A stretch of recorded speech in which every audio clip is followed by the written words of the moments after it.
What was the black market at your school? My school had actual black market coffee. This dude would just make bottles of different flavored iced coffees and bring them in and sell them from his backpack.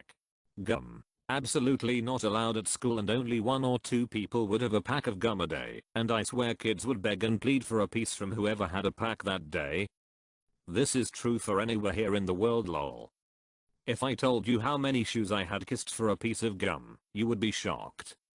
My dad used to buy a 5-stick pack of gum, start chewing one when other kids were watching him, and then sell the rest for 25 cents each and profit enough to buy more gum. Eventually, one of the kids got caught chewing and ratted dad out when questioned. My brother in grade 6 did almost the exact same thing. Went to the corner store and bought a pack of 16 sticks or something, sold them for 25 cents each with his friend. He thought about expanding to pencils, but then our mom found out and put a stop to it. Mechanical pencils, and also LSD. Odd combo, bro. To go from "oh I bruv you got my match" to "oh I bruv you know Lucy" is quite a stretch.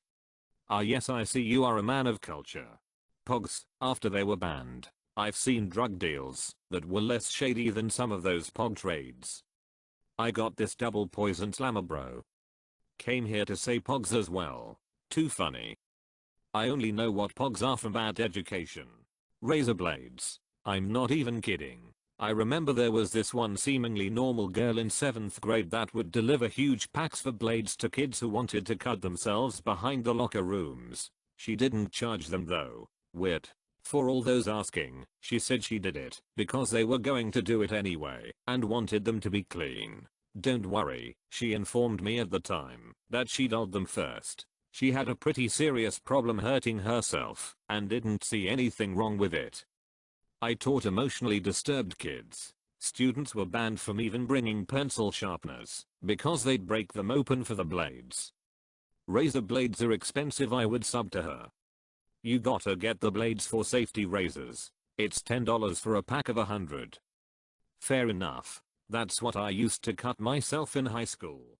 My school was pretty big and also had a lot of boarding students. Their lunch was supplied by the boarding house kitchen, and some days they had burgers, etc. On those days a few of us would trade our lunch money for burgers. The boarders could pocket the money and grab a second burger and or go raid the canteen while we enjoyed our forbidden burgers. It was a beautiful system. I also wrote a few notes from doctors' parents for people who wanted to get out of school early or wanted out of a sports lesson. We had a secret underground trading society because students had a limited amount of each food they were allowed to have. This is normal in most US schools, but forbidden in ours. Don't like French fries? That's cool. Someone _ doesn't like the burgers and you can get a second one if you give them your fries. Not a fan of sugary snacks? That's cool. I'll trade you a faggot for your ice cream cup. Yeah, these oranges aren't the greatest, but I'll take them anyways. Have some corn for your troubles. I used to write late notes for one of my buddies. It became so normal that I wasn't afraid anymore of getting caught. Good times. Charles, I hope you see this. I noticed a friend of mine was making lots of money by selling chips when our school stopped selling them in vending machines. Selling them was banned and could lead to suspension, but the payout was huge due to demand. I decided to sell myself and would earn $30 every 2 to 3 days. A box of chips would cost $12 and contain 30 bags, so I'd sell them for $1 each. My friend later got busted for selling, and so my supply and demand skyrocketed shortly. That's actually how I ended up understand how stocks work. I decided to sell myself and would earn $30 every 2 to 3 days on context. I would that part, but this is gold. The trick is you sell a napkin with free bag of chips for $1. Ah, I see you've read that Tumblr post as well. How did your friend get caught, but you managed to stay under the radar? Exam booklets. At my college there were special exam booklets that you had to buy at the campus bookstore that were the only thing you were allowed to take tests on. If you didn't buy one and bring it to class, you couldn't take the test. And if you forgot, there wasn't enough time to go get one before class started, and you failed the test. I bought a whole bunch of them and would sell them at a markup to anyone who forgot. At least that was the plan. I ended up giving most of them away to people who said they didn't have cash. I would have felt guilty if they failed. I guess I'm just not ruthless enough to run a black market. I've never heard of a school doing this in my life. Like raise tuition if you need to in order to cover the booklets, but it's not like they are optional when the options are use it or fail. My college still uses them. You have to buy booklets and scan trend sheets for your exams. The worst part is that they're free for professors, so they could just bring stacks to the exams, but not all of them do. How much are those things? We have blue books for some of our classes, but they are only like 90 cents. I had a kid at my school whose father was a doctor. The kid sold sick notices for about €5 for every sick day the notice would give you. He even sold them to some of the teachers. Never bought them as I was on good terms with my own doctor. Oh shit, that next level stuff. It would have been if he didn't get caught. Luckily it wasn't reported to the police, but I'm pretty sure the kid got quite a big spanking by his father. Would have straight asked for the prescription pad. Wow, now that I think about it, the kid probably also had access to those. And back then the apothecary didn't require electronic confirmation, so just the slip of paper sufficed. Everything. My school doesn't allow any trades going in the school. Even the canteens, where the students regularly bought foods, was considered a black market and were located about 50 meters outside the school. The school knew about this black market and they reduced the recess time from 30 minutes to 10 minutes, and all the students that were outside the school would be in detention. They cannot simply ban the canteen because it is located in a parking lot of a paper company. The canteens are made of simple pickup trucks that serve foods. To those who asked where is this happening in Indonesia? Anji Ladamana Sekala Apadi. The actual black market. What you need fam? Guns, drugs, ID, passport? We got you. Hit us up. Anything for a price. Yes, hello, I'm not a cop and I would like to purchase your most illegal item. What is your address, so I can contact you in person without the police, because I'm not a cop. 123 Sesame Street, New York, New York. Okay sir, I will not come with police, because I'm not a cop. I too am not a cop. I will not come with you and raid all of their potential weapons and drugs, for I'm in no way involved in police business. FBI open up. Hands up. You don't have a gun license. Also, no permit to sell passports. Squad invade 123 Sesame Street, New York, New York. Some kid started selling salt in the playground after they banned it on Fish and Chip Friday. Looked questionable. Wi-Fi barcodes. Seriously, you got like $20 for 30 minutes of Wi-Fi.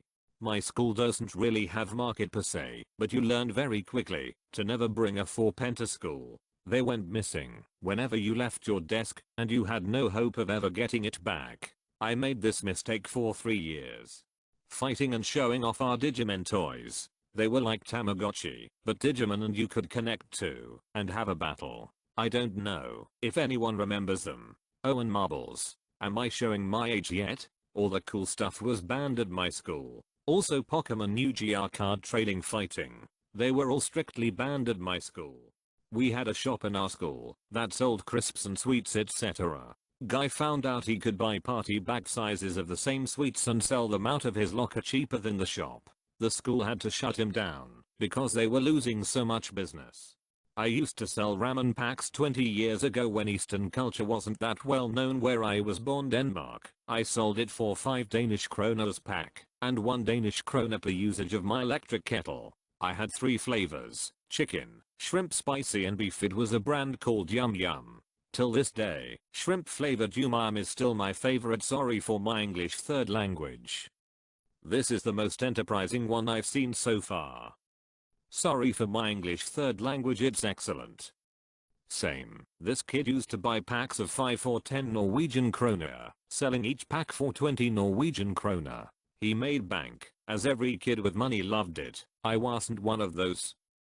Holy moly, his schoolmates had a lot of money. I'd sell them cheap, still a lot more than what I bought it for, in order to make profit, while making sure most kids could afford it. The more customers, the better. Haircuts. For a Catholic school run by nuns, Hygiene was super strict, so if your hair or nails were long they would cut it halfway so that you would be embarrassed and have to get a haircut ASAP. So a couple of the high school kids made a super secret barber shop inside the school behind the dump for broken cars. You have to know the right people and schedule an appointment to get in. My father was a teacher, so he had tons of red pens. I used to sell pens in school or trade them so much that they became a currency. Any new trend, slime, fidget spinners, Beyblades. People would make accessories or buy bulk of something, then sell it right before or after school. Some people made so much money it was considered a job by some students. I made almost $70 just selling slime. Then everything was banned from my school, so people started selling school supplies. There's no escape, teachers. Wait, did Beyblades have a resurgence or something? How old are you, if you don't mind my asking? Fidget spinners and slime were fairly recent, but the height of Beyblades was almost 15 years ago, back when I was at school. I took the blades out of pencil sharpeners to put into my spinner to try and ruin other people's Beyblades. Beyblades got really popular in like 2013 or 2014. Bro, Beyblade made a huge comeback when Metal Fusion started airing in America around 2010-11-ish. In my middle school we had entire sections of the school dedicated to Beyblade tournaments during lunch break. People would keep the plastic bowls at the school and some teachers would even rent Beyblades to kids who didn't have any but wanted to play. This kid used to sell N-word passes. Trade school I had a monopoly on sugar, coffee and creamer that I would steal from the cafeteria. Since we were in the middle of nowhere and only had one shopping trip a week, those things became a commodity. Those candy rainbow strips. Some kids would bring some with them and sell them secretly to other kids. Selling fake Beats earphones bought from Chinese sites. Well, that's pure genius. I gave people palm readings in kindergarten. Obviously I made it all up to satisfy their individual desires and dreams, and had no belief in that stuff myself. Worked well as a means of getting money and sweets.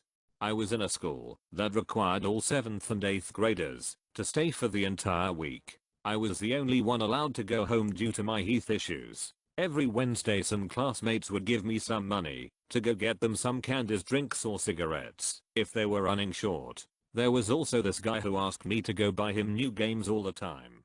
I sell cookies because people have money and they get hungry. Also we don't have a cafeteria, so people just come to me. I even have codename Toto. Also Wi-Fi. I installed a Wi-Fi system in my school for people to use, and I make a profit out of it. I'm a genius. Hey, I sell cookies too. All outside food is banned in my school, and people will just come up to my locker in between periods. Dip smokeless tobacco. People would bring multiple cans a day and sell $1 pinch. I have to say, early lunch passes. Basically a piece of paper that would let you skip the lunch queue. Back in year 7 I was given an early lunch pass for something, so I proceeded to photocopy dozens of them and sell them for 50p each. Market went pretty well until they found out that someone was photocopying the passes, so they shut down the system altogether. Made a good profit though, about £50 I think. I would sell rainbow loom bracelets in elementary school. They brought in the cash. Those slap bracelet things. Also stickers. Extra cash if they were puffy. The 2000s were memorable because all of the 90s trends came late in my school. I revisited my school after 8 years. Apparently fidget spinners were the new trade. Lollipops. IDK wires, they're easy to obtain, but me and my friends would buy a few and would sell them on at a 250% markup. People were obsessed with them. Kool-Aid mix packets that I would buy $1 from a surplus store and were expired and sell for $0.40 each or $1 in grade school. Kids would eat it right out of the package, snort the stuff, or mix it with water in that order of preference popularity, but like any smart dealer, I wasn't a user myself. Lasted about 12 months and probably made $85 profit. Coke, the soft drink that is. Teacher had a mini fridge and sold cold cans of Coca-Cola to people who wanted it. I would write programs on the T83 calculators in high school that would solve all of the types of problems for the next math test. It would show you the answer and the steps to solve, so you could show your work on the test. Sold the programs for $1 to $5 per kid per test, until the teacher finally caught on because someone was talking about it. After that no more, but it was a good run. I made it through 3 semesters worth of advanced mathematics courses. Clarification that these were math tests.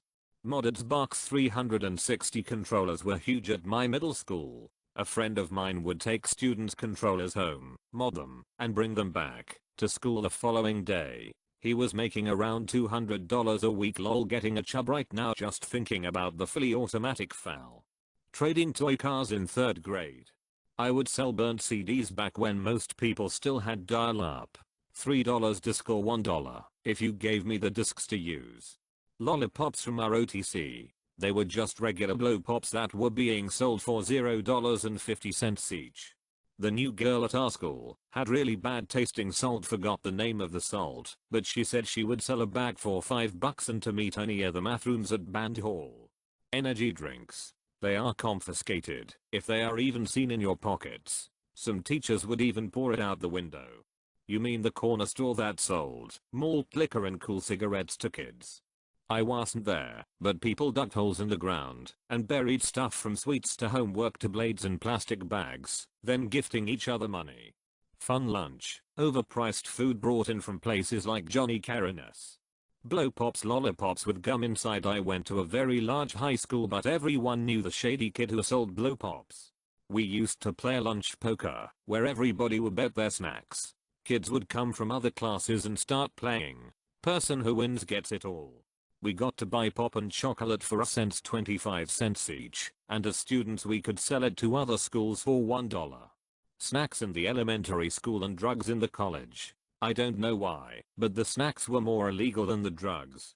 Candy, though this time it was me, for a couple of months. Every day I would go to the store, buy half the sweets aisle, and sell it at school for more. I would make the equivalent of $50 a day profit, rinse and repeat. I got caught when a teacher overheard me talking business with someone else.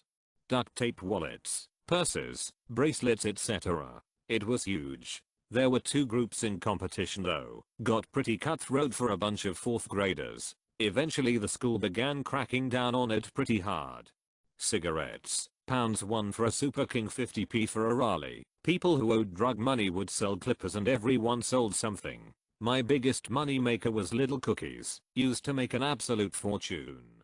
I used to sell Pokemon cards and my own homemade mixed powdered candy stuff. Circa 1999, 2000. Good times. Kazoos. In our elementary school a bunch of 6th graders handed out kazoos to anybody that wanted one for $1. We would just go around making a huge ruckus with them. Best year at that school. My primary school was trying to do a healthier lifestyle campaign, so they banned all the canteen stalls from selling fried food. This of course led to a fried food black market. The stall owners would keep the fried food out of sight, so the teachers wouldn't find out. They'd even tell you to look out for certain kids who had ratted them out before. There was tickets that all the teachers used and gave gifts to their students for a certain amount. Somebody definitely not me went to the store and bought some. People bought it from them and a lot of things went down.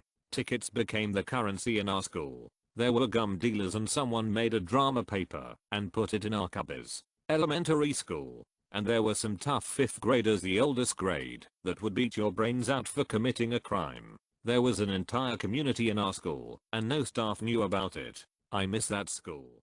Fidget spinners. In 5th grade, this girl was selling fidget spinners for $5 a piece. Fidget spinners were allowed depending on the teacher, but most denied it cause they spin it on their desks. Anyway, this happened towards the end of school, and she was told on from one of her bias from the class next door to the teach. She bailed her eyes out when she was confronted by both teachers and saying, "I wanted to help my mom, I'm not sure what happened after." I can't even remember when were fidget spinners a thing. It's been here for a while, but hasn't become a trend till a few years ago. Firecrackers. Everyone would buy them on a school trip anywhere else, and in my country the education system is completely different. Schools are small, around 800 people, and the building is really small and there is not so much watching, so everyone just plays phones, etc.